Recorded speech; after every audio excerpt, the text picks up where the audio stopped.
Yeah, hi. Good afternoon, everyone, and a very warm welcome to all of you. Thank you for joining us today for the masterclass on how blockchain is transforming financial reporting and what it means for your future career, hosted by the University of York. My name is Shweta Gautam, and I'm the Client Engagement Manager at StudyIn. I'll be moderating today's session.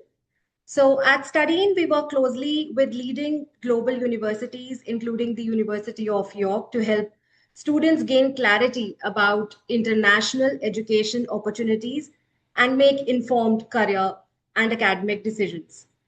This exclusive online masterclass is designed to give you a first-hand look at how blockchain is reshaping financial reporting, auditing, and transparency in today's digital economy.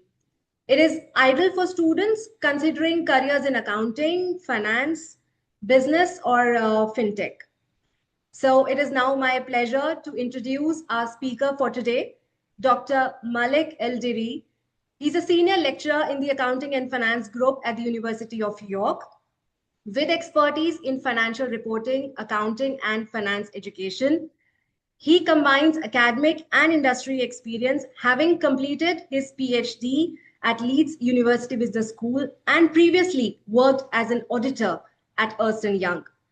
Dr. Elderi will guide us through how blockchain is transforming financial reporting and highlight the career opportunities emerging at the intersection of accounting, finance, and technology. Supporting the talk, we are also joined by Akanksha Priska, Senior Recruitment Advisor at the University of York in the office.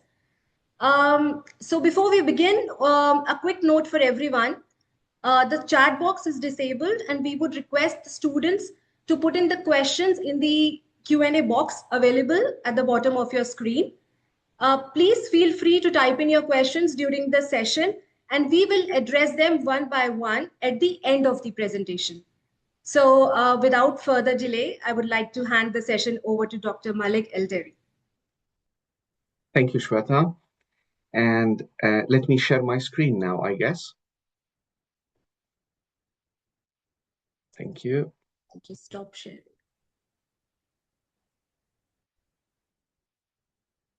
Can you see my screen now?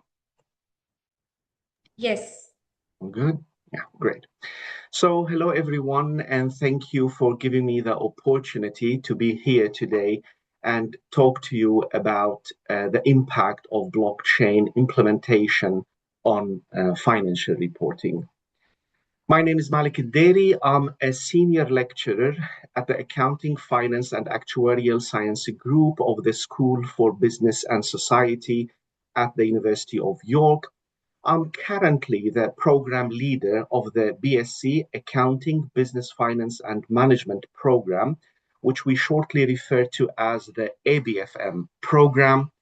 And before that, I worked as an auditor with Ernst & Young.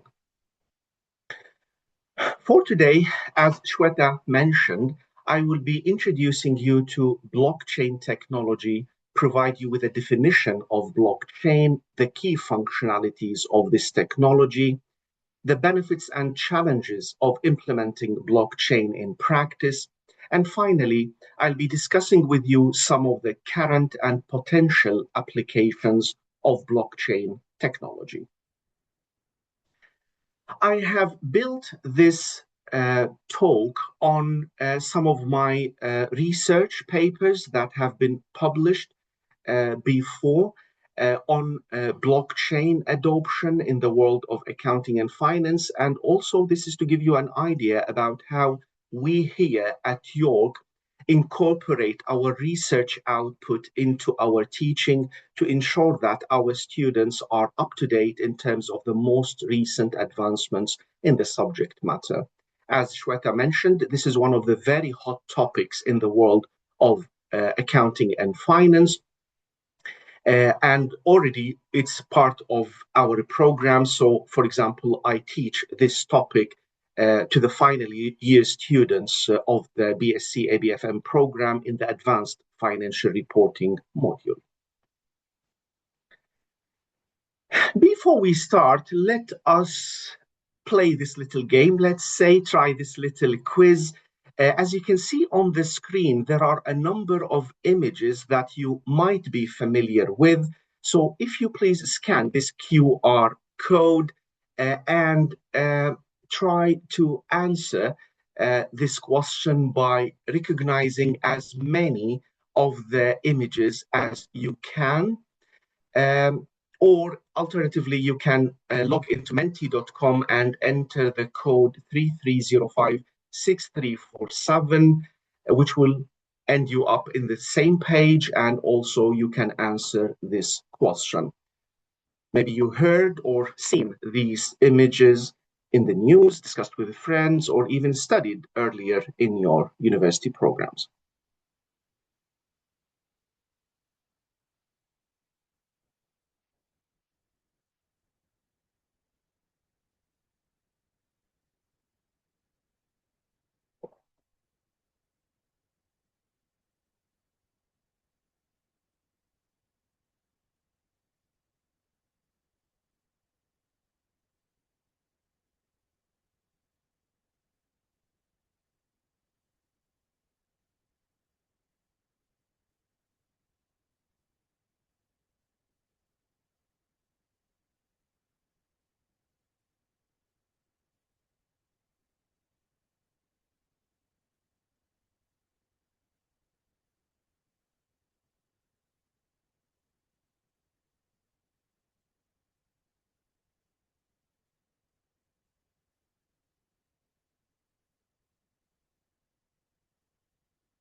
Okay, excellent. It seems that you are familiar with all of these images.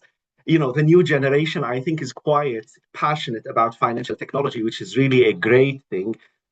My cousin actually is interested in studying even financial technology next year. So it's definitely a very interesting and hot topic in the world of business and particularly accounting and finance.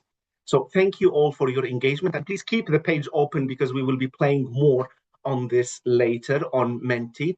I can imagine that the majority of you selected Bitcoin because maybe it was the first cryptocurrency introduced in the world of business. But yeah, definitely more and more forms of cryptocurrencies have been released in the markets later.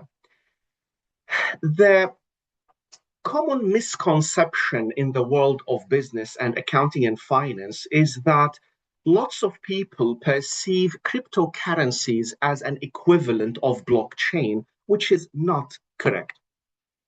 Cryptocurrencies are just one application of blockchain technology, which allows individuals or businesses to transfer money or make payments across the globe. And the reason for that misconception for perceiving blockchain as an equivalent to cryptocurrencies and particularly Bitcoin is that the first time blockchain technology was introduced in the world of business was in the form of cryptocurrencies and particularly Bitcoins. And that happened directly after the financial crisis of 2008, which I'm sure that you have heard about. The crisis of 2008 involved the collapse of many of the banks in the world, and that was a result of the aggressive lending strategies that lots of banks adopted globally by lending monies to less credit-worthy borrowers. So over time, year after year, those borrowers started defaulting, and ultimately this caused lots of losses to those banks. And of course, some of them ended up collapsing or filing for bankruptcy. Of course, individuals like us who have their savings or deposit accounts with banks ended up losing their own monies because of those aggressive lending strategies by banks, which ended up with individuals like us losing trust or losing our confidence in banks and the banking sector, hence searching for alternative methods to perform the transactions that historically we used to perform through banks, like making payments or transfers, but without the interference of banks, and hence the idea of blockchain and bitcoins, particularly as a form of cryptocurrencies, was introduced. Interestingly enough, the first time the idea of blockchain was introduced in the world was not in the field of business or accounting and finance. Instead, it was first introduced in the early 90s in the world of libraries, basically as a form of time stamping to authenticate the ownership or the copyrights of publications like books, articles, and research papers. And then, as I said, in 2008, after the financial crisis, it was introduced in the world of finance in the form of bitcoins to validate the ownership of money. And afterwards, the success of using blockchain technology in bitcoins encouraged its implementation in different industries, stock exchanges, by governments, and ultimately in accounting and financial reporting. Of course, to be able to understand how blockchain will benefit or revolutionize the financial reporting processes, we need first to understand the traditional accounting systems and how they operate. I'm sure that most, if not all of you, are familiar with some accounting software. For example, here in the UK, SAP and Sage are of the very famous ones. In India, I'm aware that Tally Prime is one of the famous software adopted by lots of businesses, mainly small and medium enterprises, and of course, many other examples. What happens in the traditional accounting system is that the accountant on a daily basis would be recording the daily business transactions, such as purchases, sales, and expenses. So the accountant will be collecting what we call the source documents like invoices and receipts and input them into the system. And by the end of the financial period, such as a quarter or a financial year, the accountant will be extracting the financial reports and will send them to the CFO. The CFO, in turn, will be revising the financial reports, make any necessary adjustments, and ultimately seek approval from the board of directors. Once the reports are approved, they will be published to the different stakeholders to help them in making decisions. For example, to help an investor to decide whether to invest or not, to help a lender to decide whether to lend or not, and so on. One of the very famous software that is highly adopted here in small and medium enterprises in the UK is Xero software. And let me just give you a quick idea about this software and how it is used daily by accountants here in the UK using this kind of demo company. So let's assume that I have a company, say Malik's company, and today I purchased some goods from one of the suppliers and I received an invoice that my accountant needs to record. Simply, the accountant will go to purchases, bills, and under bills, of course, there are all the previously recorded bills here, as you can see. So to record a new bill, the accountant needs to go to new bills, click on a new bill, and fill this form. Bear in mind, nowadays, accountants don't record debits and credits. Basically, they just record the details of the transaction. It's more of data entry, and the entry will be recorded in the background. In this case, it would be debit purchases and credit accounts payable, the supplier's account. So let's assume that I purchased today the goods from a company called Abbey and Wells, and the due date for simplicity is same as of today. And let's here say purchase of goods. Keep it in British pounds. Let's say I purchased some golf balls. The unit price is predefined in the system. It's 4.2 pounds per ball. Let's say that I purchased 10 units here. So the total will update to 42 pounds. And let us assume here for simplicity that there is no additional tax. So the total is also 42 pounds.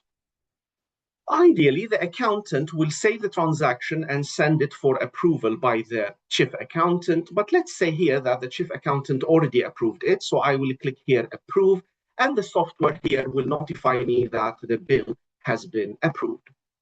As I said, the accountant is not recorded any debit or credit. So basically, to verify that the debits and the credits been recording, in other words, the purchases were debited and payables were credited, I can go to reporting, click on profit and loss statement, select the current month, basically. So let's say here, this month, and update.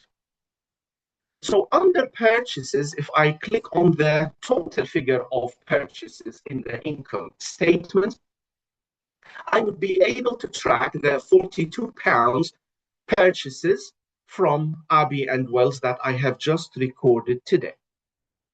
And if I want to look at the credit part, which is the payables, again, I go to reporting, balance sheet, and here I will again need to select end of month, update, and I need to go down to the payables figure. As you can see, the accounts payable. If I click on the total figure, a breakdown will appear, including all the amounts due to the different suppliers. If I scroll down, I can see at the bottom the 42 pounds owed to Abbey and Wells due to the purchases I have just made today. Accounting and management team have full control over recording this transaction, as you have seen, and by the end of it, they can go back to purchases, bills, and refer to the transaction recorded at any point of time. So look here, for example, I can see that this transaction is archived, and I can even edit it. If I click on it, I can go back here to bill options and go to edit, to change the quantity, to change the name of supplier, to change the unit price even. And even I can void it. So by clicking void and OK, the whole transaction would disappear. So if I go back to purchases and bills, I will not even be able to see the transaction recorded. As you can see here, it has disappeared. So this is basically what happens in a traditional accounting system. And let me now ask you to critique this system. So back please to Menti, and if you please try to think about one or more of the problems that this traditional accounting system suffers from. So again, you can go back to the same QR code or the same page you have opened and pick one of these or more of these problems that traditional accounting system is facing. Is it low adaptability? Is it lack of transparency? Is it low efficiency, for example? Or is it the risk of human error? Or is it more than one of these?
This is excellent. Thank you very much, guys. I think you are getting it. All of these are problems.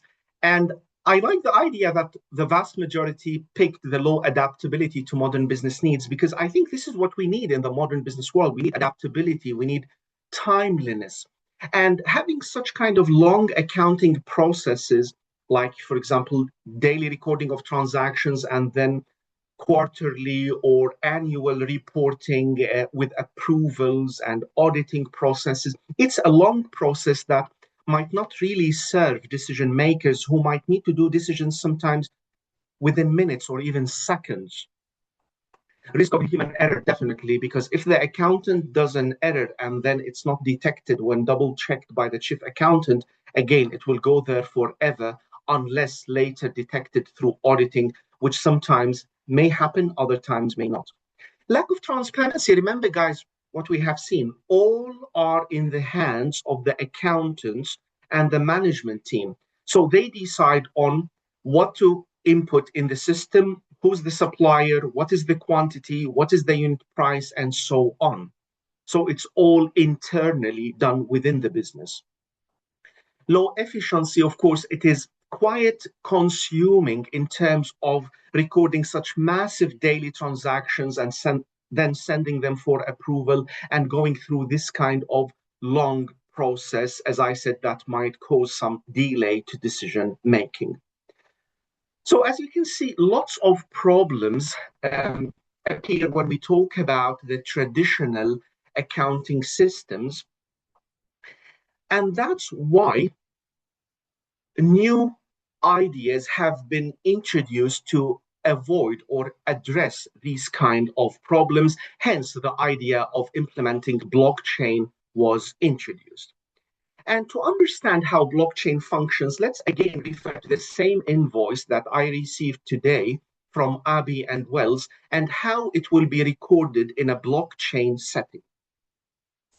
Now, the first difference here compared to a traditional system is that the invoice is not only recorded by the accounting and management team of my company. In a blockchain setting, the transaction will be both verified and approved by the party and the counterparty. In this case, Malik's company and Abbey and Wells' company. So Abbey and Wells, the supplier, will be verifying the transaction. If there are any mistakes or discrepancies, they will go back to me and ask me for corrections. And only once they are happy with the transaction, they will approve it so that it is recorded in the system, which should enhance the accuracy of financial reporting. Another key feature of blockchain technology is that in addition to giving access to the party and counterparty, who are the two key players of the game, it also gives access to many other stakeholders who are indirectly involved in the transaction to allow them to monitor this transaction, which would enhance the transparency of financial reporting.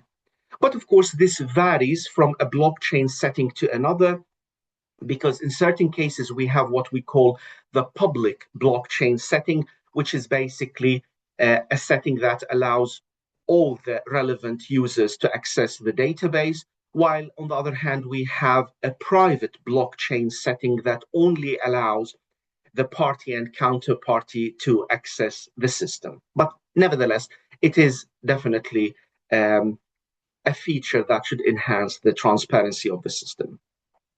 Of course, some of you might be wondering now how this applies, how this setting apply to a cryptocurrency or a Bitcoin type of application. Although it is not the topic of this talk, the same should apply here. So again, we have a party and a counterparty. So say we have a sender, Malik, in the UK, and say we have a recipient, say Shweta, in India. So if, say, Malik wants to send £1,000 to Shweta in India, now Shweta needs to check the amount sent, double check the transaction, ensures that the amount is right, the sender is right, all the details are right. And once she is satisfied, she will verify and approve the transaction so that the transaction is recorded in the Bitcoin database. And at the same time, all other users who are trading with Bitcoins should have access. Say if Rahul has access, if Akansha has access, and many others, all will be able to monitor the transactions in this database, or what we refer to as a ledger. But let us go back now to financial reporting, because this is the core of today's talk.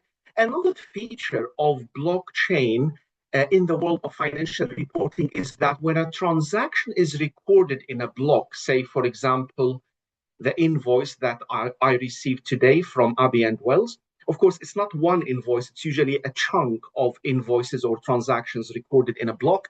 But for simplicity, let's say that it's one transaction per block.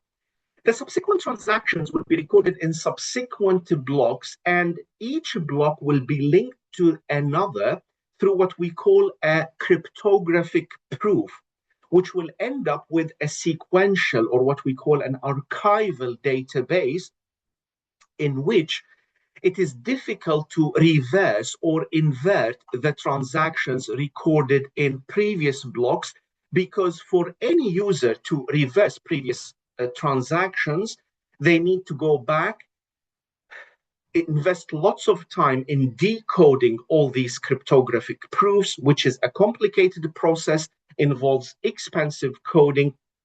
And as I said earlier, it is transparent, so it is visible to many other participants or users who would question the change. And this is what we refer to as the irreversibility function of blockchain, on top of the accuracy and transparency functions that I discussed earlier.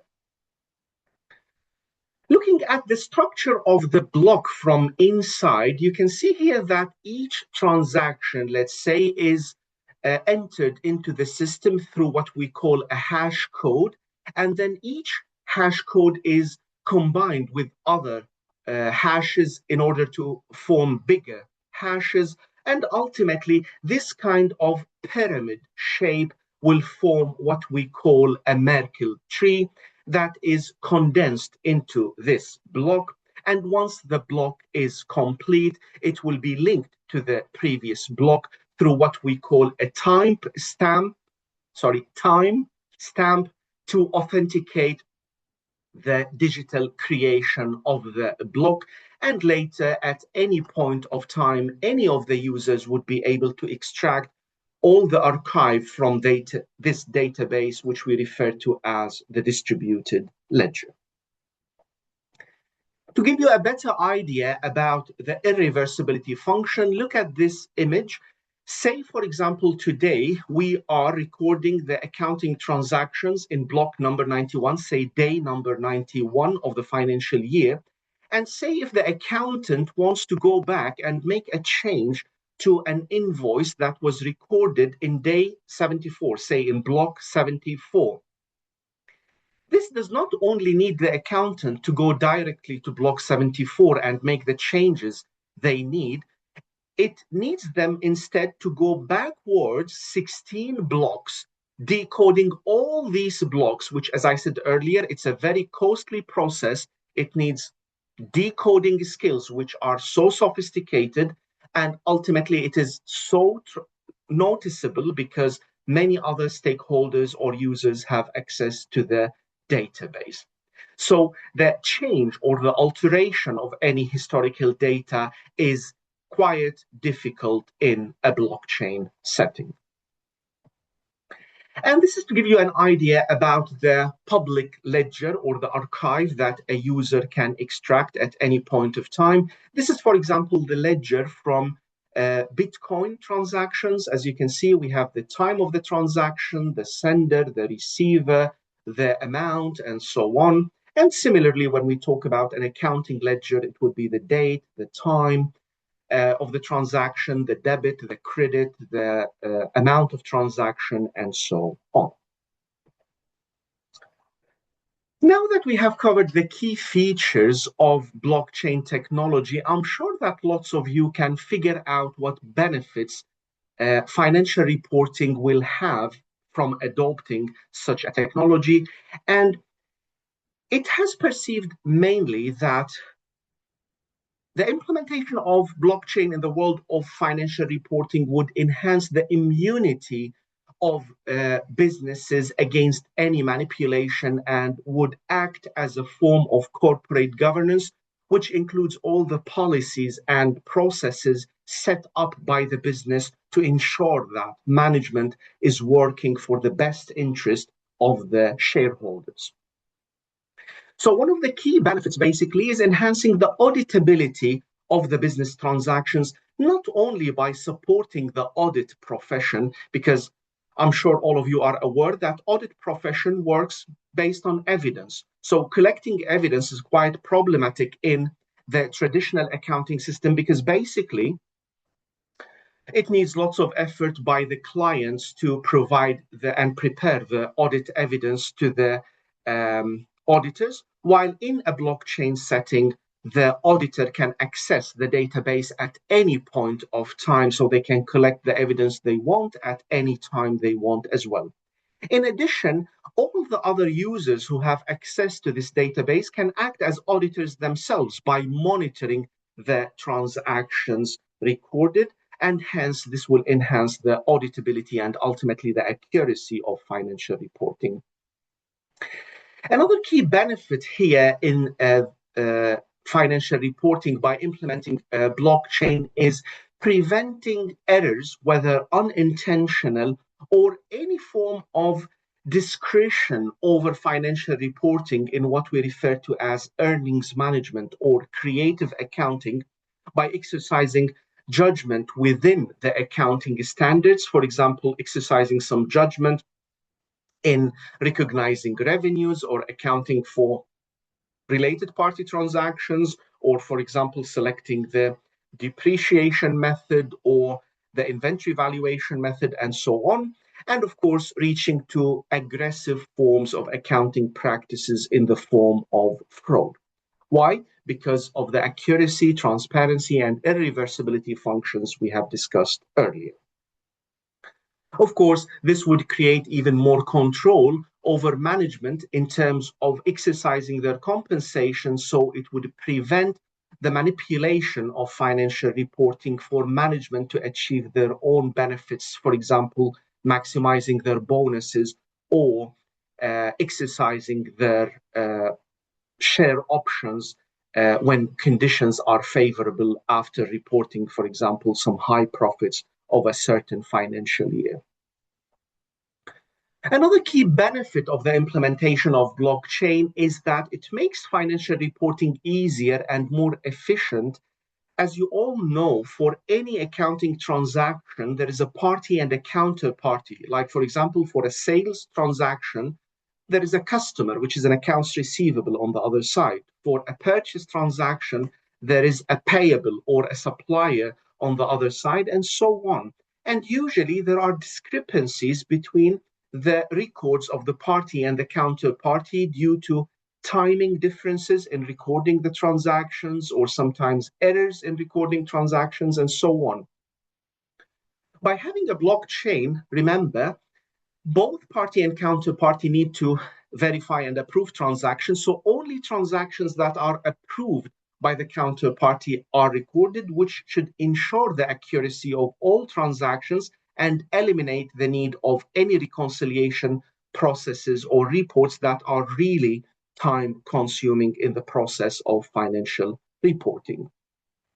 And the final benefit is basically related to producing customized financial statements by allowing, for example, investors to extract reports that are most relevant for decision in making investment or not.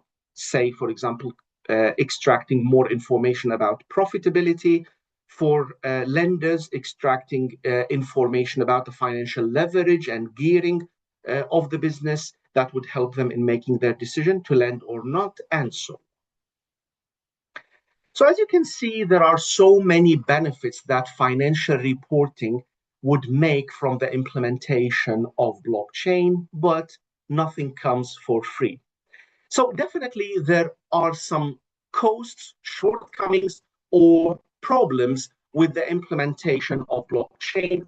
And this should take us back to Menti, for you to select or criticize blockchain, and compared to the benefits that I have just discussed, what do you think is or are the most serious problems in implementing this type of technology? Would it be related to the limited knowledge of the users, risk of obsolescence, lack of regulation, cybersecurity breaches, or the high cost associated with the implementation of this technology? So if you please go back to Menti and select one or more of the problems that you believe are of the serious ones facing the implementation of blockchain.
You all, that's really interesting, and thank you for your engagement.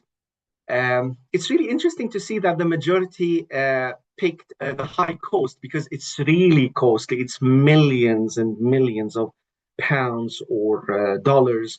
So definitely, this is one of the biggest, if not the biggest, challenge with the implementation of blockchain. Cybersecurity breaches. I'm sure all of us heard about stories of blockchain attacks on some of the cryptocurrencies, and regulation as well, of course, is definitely one of the biggest problems. So that's really excellent. Now, let me start with regulation, because I have to say that it has been perceived as the biggest problem or the most major problem about the implementation of blockchain, whether in financial reporting or regarding any other application of blockchain. Because remember, guys, that the main reason for the introduction of blockchain in the world of business was to avoid intermediaries in the form of banks or brokers or even regulators. So having regulators in is against the core concept of blockchain implementation. So basically, the different users are concerned about how much regulators would interfere and the costs associated with regulation from one side. And from the other side, the regulators themselves feel that they are not ready for interfering, because until now, they are not sure about the functionality of blockchain and how much knowledge they possess in order to set up laws or regulations to govern these kind of tools. Of course, this knowledge or understanding abilities of blockchain technology does not only apply to regulators. The vast majority of people don't yet understand blockchain as a technology. I have to say, very few universities in the world teach this topic, and lots of graduates don't receive even training on using blockchain. So again, this contributes further to the challenges of making benefit of this technology. Risk of obsolescence, definitely, this is a problem with any type of technology, because continuously there will be updates, new versions, which means additional costs for the business. In addition, of course, to the initial cost of implementation, which, as I said earlier, millions and millions of pounds or dollars in research and development. And I have to say that in my research, which I showed you at the beginning, I discussed with some implementation managers at Oracle in Paris. And basically, they informed me that lots of businesses drop out just a few weeks or months after the initial implementation because they realize that it is a very costly process.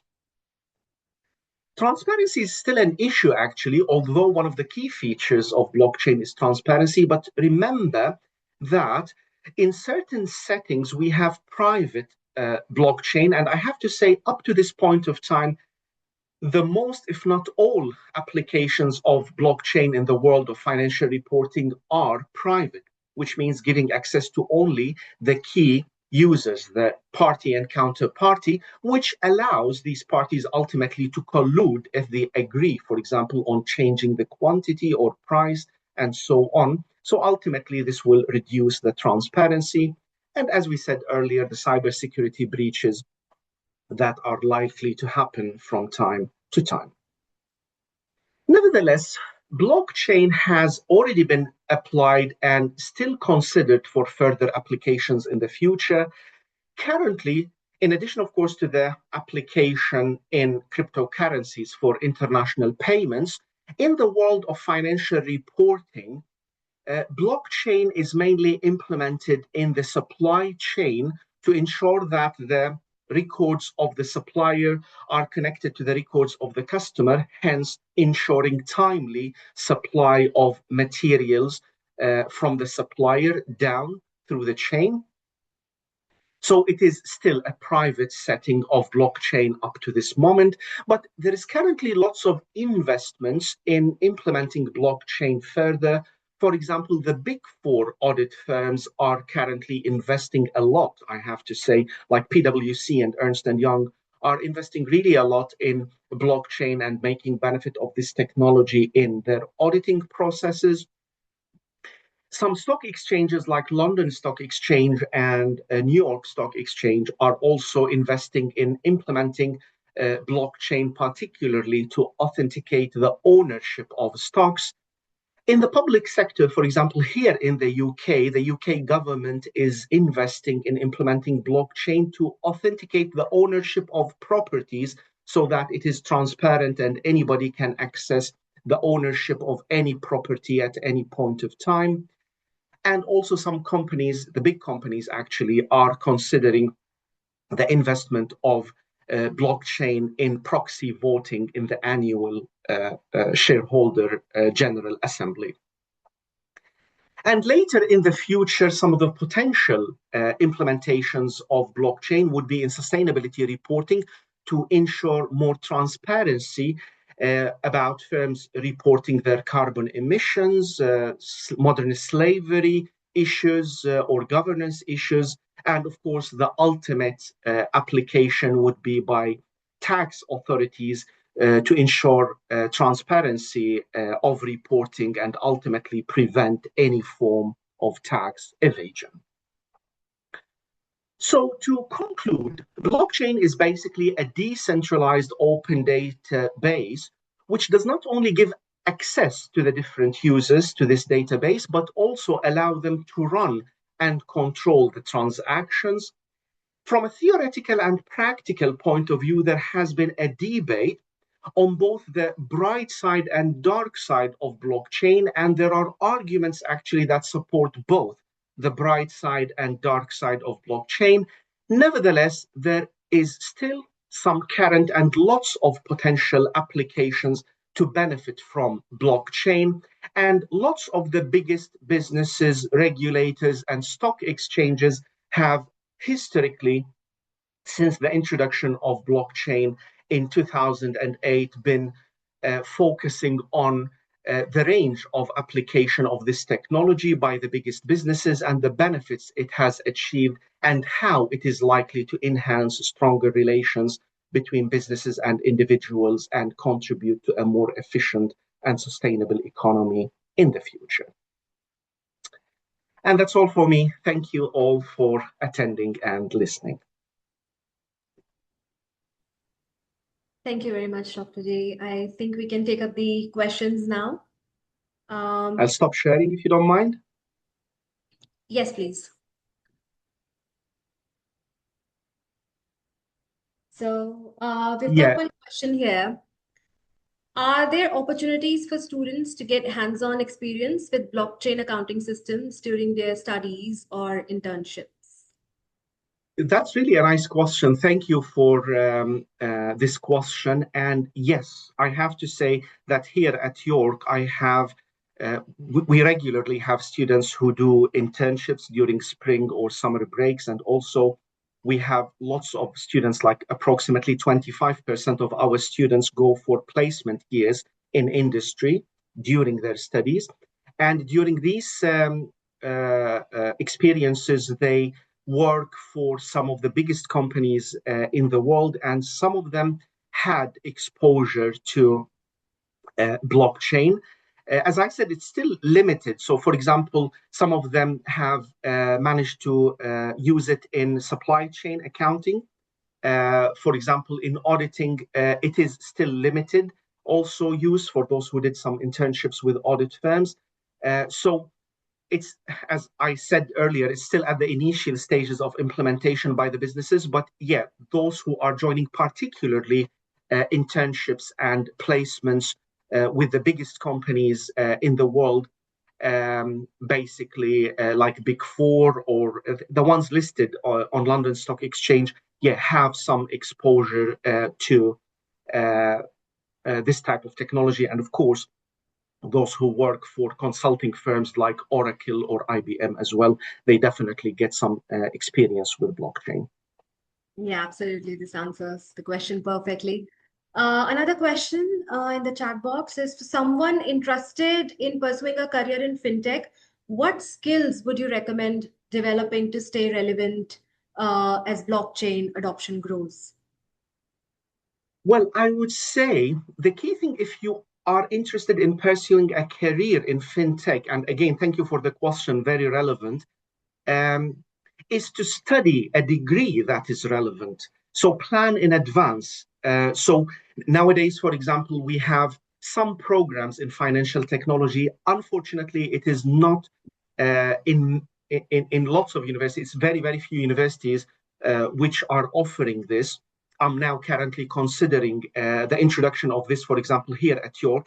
But for example, in a university like York, although we don't have a specific program on financial technology, we do incorporate financial technology in our teaching. For example, I teach blockchain and financial reporting as one of the topics. We teach cryptocurrencies, for example, in also a module called contemporary issues in accounting and finance, and so on.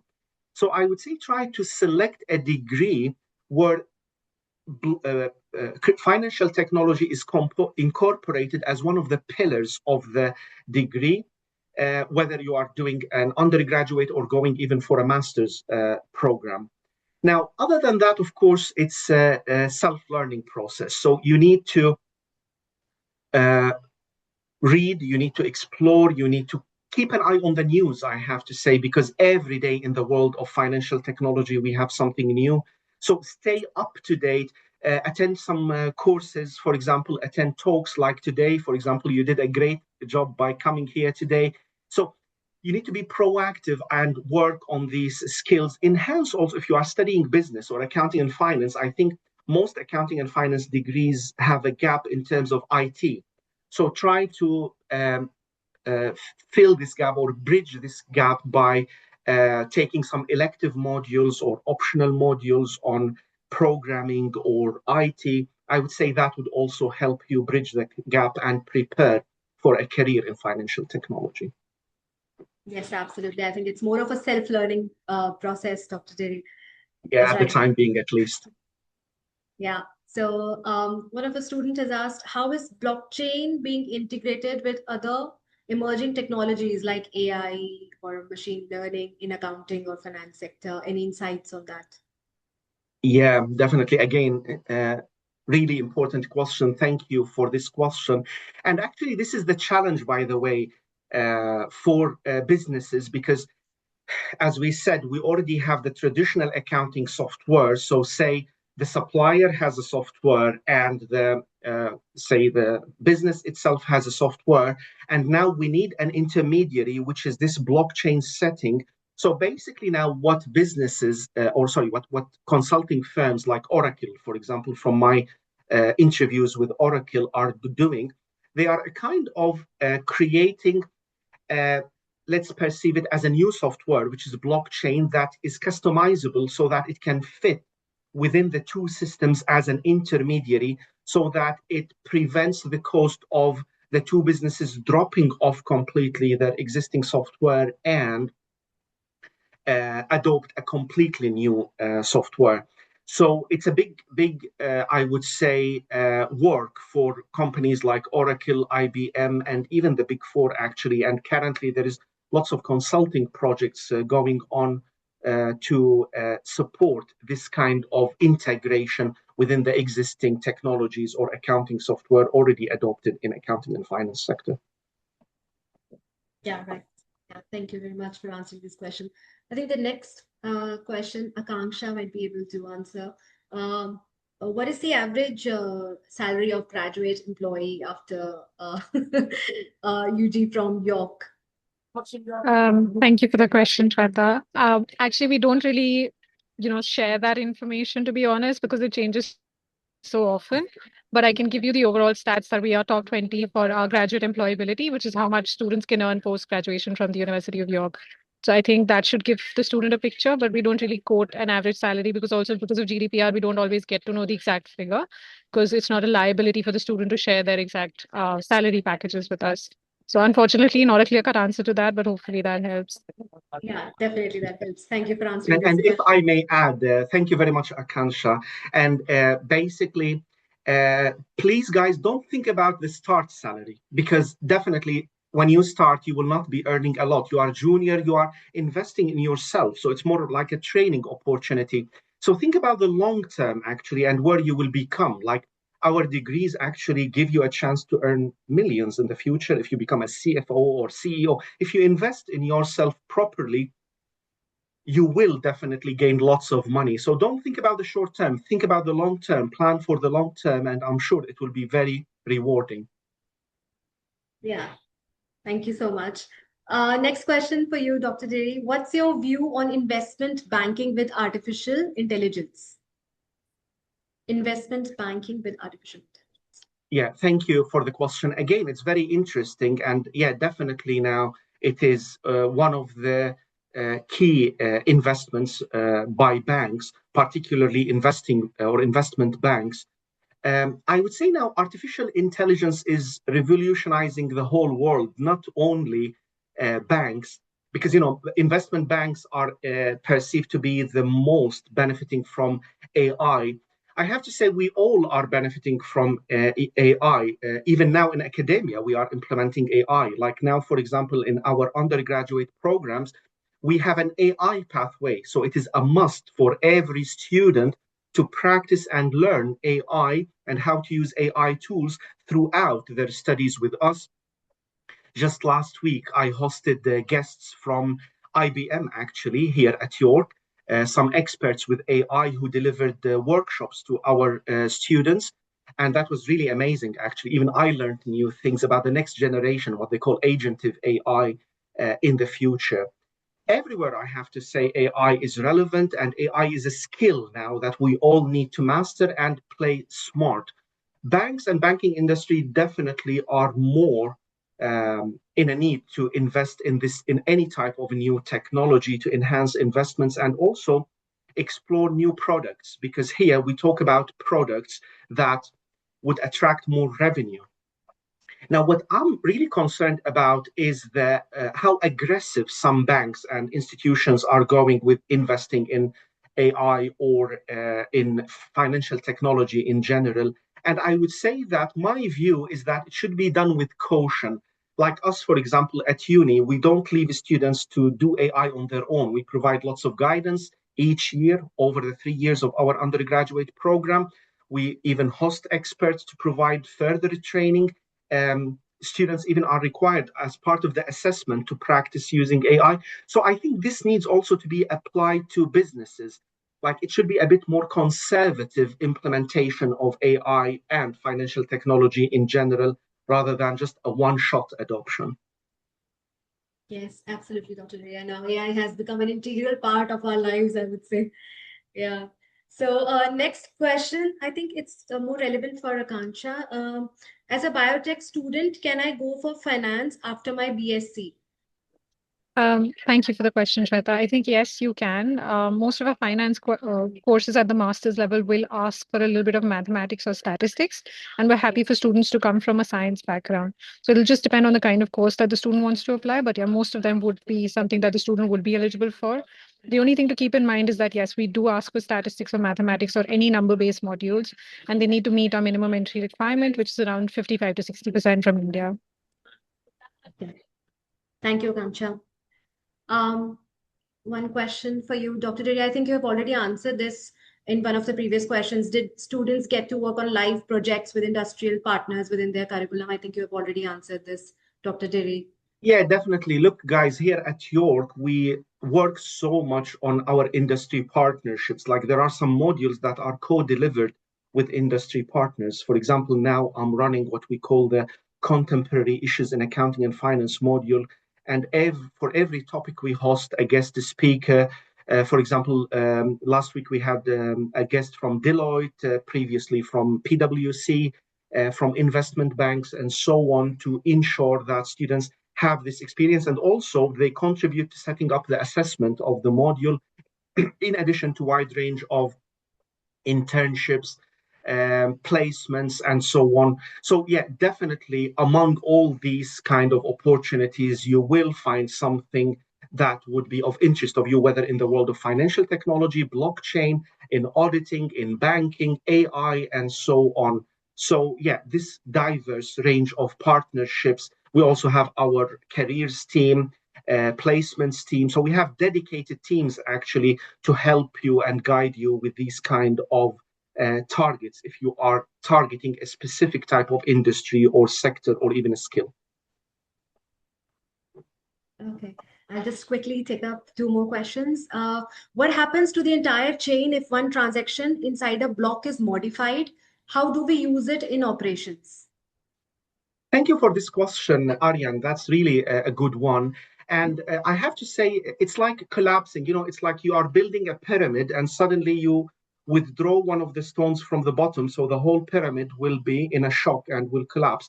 So it's something similar to this. So basically, all users will get a notification that there is a block previously that was changed.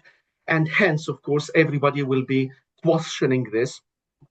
So it should be part of a kind of an investigation by the different stakeholders that will be or supposed to be explored in order to decide whether, for example, it was for a fraud purpose, for a correction purpose, for a decent purpose, and so on. And let me give you a quick example from my previous experience as an auditor. Actually, at Ernst & Young, we used to have a kind of a private setting of blockchain. So we had a software for us as auditors within the audit team to work on called AWS. Now, basically, in this software, say, for example, the audit team has three members. Say there is Malik, Shweta, and Akanksha. So what happens was that if, say, Malik does a change to any of the audit files, directly the rest of the users will be notified that Malik has made some changes. Please review and approve, and so on. So it's like an immediate notification that would allow all the different users or the rest of the users who have access to this database to be able to notice the change, and then they need to approve it or investigate it with the one who did, or the user who did the change, to ensure that it was done for innocent purposes rather than for fraud or any other reasons. Okay. Thank you very much. So thank you very much, everybody, for joining us today. We hope you enjoyed the session and found it very useful. A special thank you to Dr. Deri for sharing your insights and for Akanksha for helping us throughout the session. Thank you very much, everyone, and have a nice rest of the day. You can reach out to studying students if you have any further questions or queries. Thank you very much. Have a good day. Bye-bye.